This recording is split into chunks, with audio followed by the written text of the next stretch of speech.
بسم اللہ الرحمن الرحیم۔ جادو سے ہونے والی چند نقصانات۔ عرف عام میں آپ جسے کالا علم، کالا جادو یا سفلی علم کہتے ہیں، در حقیقت وہ سحر یعنی جادو ہی ہوتا ہے۔ سحر و جادو سے متعلق متعدد تحاریر ماضی میں ہمارے پیج اور ویب سائٹ پر شائع ہو چکی ہیں۔ ان کا مطالعہ کرنے سے آپ کی متعدد غلط فہمیاں دور ہو سکتی ہیں۔ آج کے مضمون میں سحر یا کالے جادو سے ہونے والے نقصانات اور تباہیوں کا مختصر ذکر پیش خدمت ہے۔ جادو کرنے والے ملعون لوگ دنیا کے ہر کونے میں موجود ہیں۔ ان کا تعلق کسی بھی مذہب سے ہو سکتا ہے، تاہم زیادہ تر جادو کرنے والے غیر مسلم ہی ہوتے ہیں، بلکہ شریعت اسلامیہ کے مطابق اگر کوئی مسلمان بھی جادو کرے تو وہ کافر ہو جاتا ہے، جیسا کہ یہ حقیقت ہمارے پہلے سے شائع شدہ مضامین میں ثابت ہو چکی ہے کہ جادو انسان کی عقل، صحت، جسم و جان، ازدواجی مسائل، اولاد، رشتہ داری، ایمان و دین سمیت بہت سارے معاملات بگاڑ دیتا ہے۔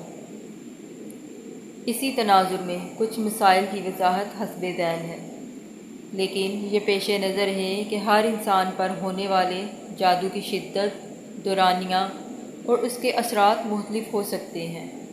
اپنا یقین و ایمان کمزور نہ پڑنے دیں۔ یہ ضروری نہیں کہ آپ کی زندگی میں موجود تمام خرابیاں جادو ہی کی وجہ سے ہیں، بلکہ عین ممکن ہے کہ وہ آپ کی نالائکی، کمزور قوت فیصلہ، عدم توجہی یا پھر کسی وقتی تبدیلی کے باعث ہوں۔ تاہم اگر کسی شخص میں جادو کی علامات موجود ہوں تو وہ اپنا معائنہ ضرور کروائے۔ ایمان کا نقصان۔ سحر و جادو کے حملے اس قدر خطرناک ہوتے ہیں کہ انسان کو علم بھی نہیں ہوتا اور وہ دین سے دور ہو جاتا ہے، کیونکہ جادو ایک شیطانی عمل ہے۔ شیطان کی خوشنودی اسی میں ہے کہ کوئی مسلمان اللہ تعالیٰ اور رسول اللہ صلی اللہ علیہ وآلہ وسلم کا دامن چھوڑ کر دور ہو جائے۔ اس صورت میں انسان رب تعالیٰ سے دعا کرنا ترک کر دیتا ہے، عبادات سے محروم ہو جاتا ہے اور بعض اوقات انتہائی ملنڈانہ، گستاخانہ قسم کی گفتگو بھی شروع کر دیتا ہے۔ عین ممکن ہے کہ وہ قرآنی آیات اور احادیث رسول کا واضح انکار بھی کر دے۔ اگر کوئی اسے صوم و صلاۃ کی طرف بلائے تو اس سے الجھے۔ بعض صورتوں میں یہ بھی ممکن ہے کہ وہ بظاہر ایک صالح مسلمان ہو، لیکن وہ دین کی من چاہی تشریحات و تعبیرات کرے۔ آپ اس کے بدلتے افکار و نظریات کو علماء کرام کی مدد سے جان سکتے ہیں۔ گزشتہ چند برسوں کے دوران میری نظر سے کچھ مستند علماء بھی گزرے جو ماضی میں صالحیت و علمیت سے بھرپور تھے، لیکن بدقسمتی سے ایسے شکار ہوئے کہ بڑوں کا ادب بھول گئے، دین سے بیزار ہو گئے، جدت کے چکر میں اپنی اصل بھی بھلا بیٹھے۔ اور جیسا میں ہمیشہ کہتے آ رہا ہوں کہ سحر میں مبتلا شخص کی سب سے بڑی مصیبت یہ ہے کہ وہ علاج پر راضی نہیں ہوتا، کیونکہ وہ یہ حقیقت ماننے کے لیے تیار ہی نہیں ہوتا کہ وہ جادو کا شکار ہو چکا ہے۔ نمبر 2، جانی نقصان۔ جیسا کہ آپ پہلے جانتے ہیں کہ مدینہ کے یہودیوں نے حسد میں مبتلا ہو کر رسول اکرم صلی اللہ علیہ وآلہ وسلم پر جادو کیا۔ ایسے ہی یہ سلسلہ پہلی امتوں سے لے کر آج تک جاری ہے۔ نبی، صحابی، ولی اور علماء بھی اس نشانے پر ہیں۔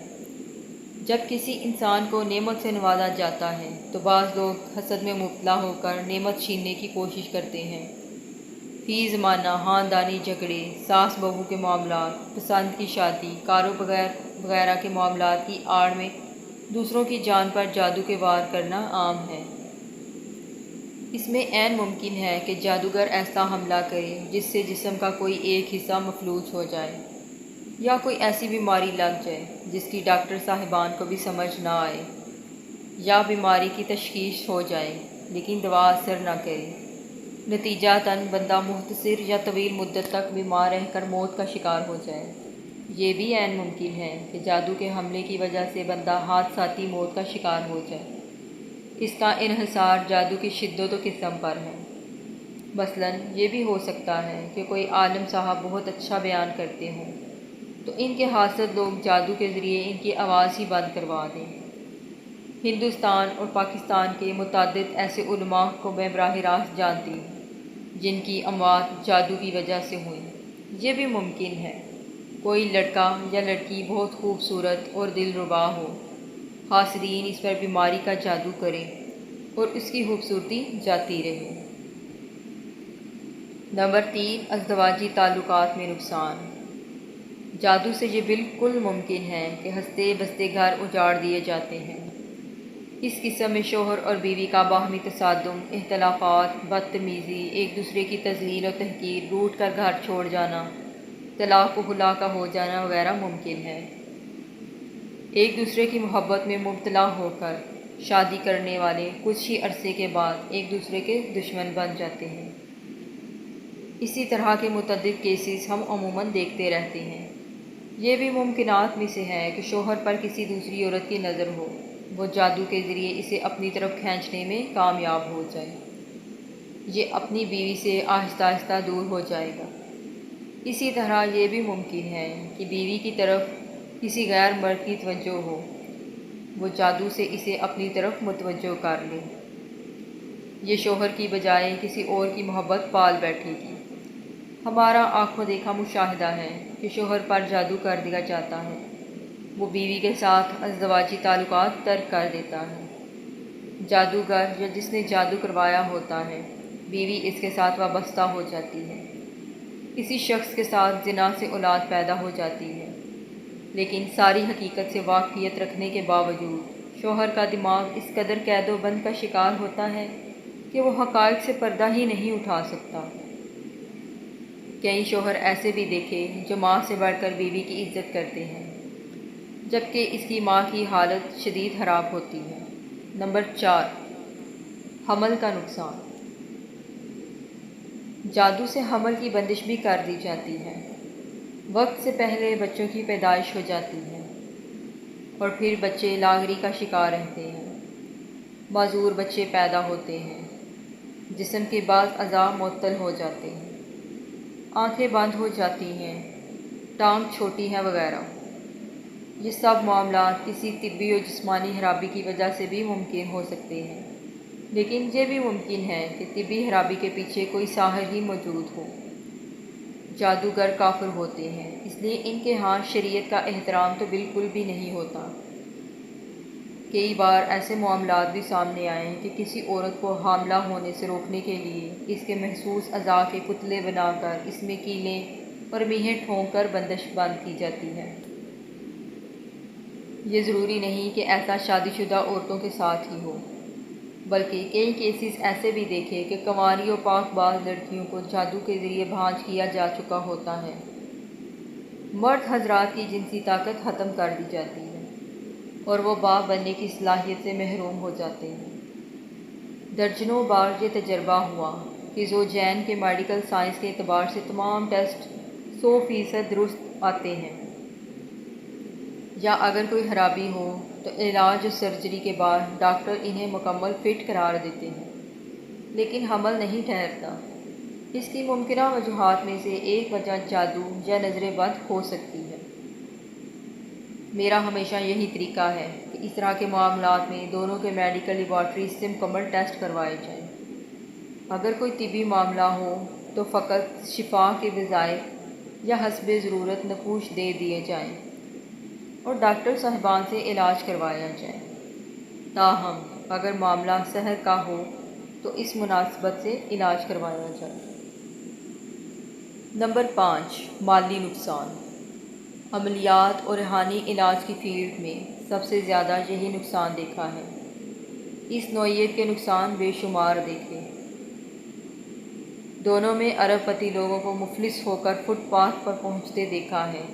ظاہر ہے جادوگر مفت میں جادو نہیں کرتا، بلکہ وہ اچھے خاصے پیسے لیتا ہے۔ کاروبار دن بدن کم ہوتا جاتا ہے۔ کام کرنے کی نیت سے بندہ گھر سے نکلتا ہے، لیکن دفتر، دکان یا کاروبار کی جگہ پر پہنچتے ہی دل اچاٹ ہو جاتا ہے یا رکاوٹ آ جاتی ہے۔